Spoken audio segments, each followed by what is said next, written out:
আসসালামু আলাইকুম প্রিয় শিক্ষার্থীরা। আজকে একটি নতুন বিষয় নিয়ে তোমাদের সামনে উপস্থিত হয়েছি।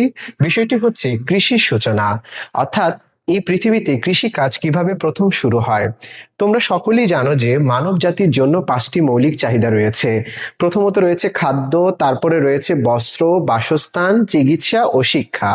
আর খাদ্যের কথা বললেই আমাদের সামনে কৃষির কথা কিন্তু উপস্থিত হয়।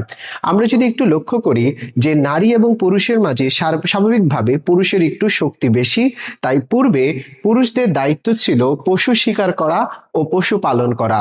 আর নারীরা যেহেতু বাড়িতে থাকতো, তারা কখনো কখনো ঘরের বাইরে গিয়ে ফলমূল সংগ্রহ করে পরিবারের সদস্যদের জন্য নিয়ে আসতো। এই ফলমূল যখন তারা সংগ্রহ করত, তখন কিছু কিছু ফল তারা রাস্তায় ফেলে দিত। সেই ফলের বীজ থেকে পরবর্তীতে যখন গাছ জন্মাতে শুরু করে, তখন তাদের ধারণা সৃষ্টি হয় যে বীজ থেকেও নতুন গাছ সৃষ্টি করা সম্ভব। তখন তারা তাদের ঘরবাড়ির আশেপাশে কিছু বীজ রোপণ করত। আর রোপণ করার জন্য তারা ব্যবহার করত লম্বা লাঠি এবং পশুর শিং।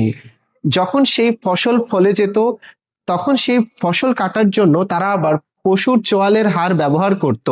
এভাবেই মানব সভ্যতার কৃষির সূচনা হয়েছে এবং আজকের এই আধুনিক সভ্যতা কৃষির উপর নির্ভর করে এগিয়েছে। কৃষি ছাড়া কিন্তু আমরা চলতে পারবো না।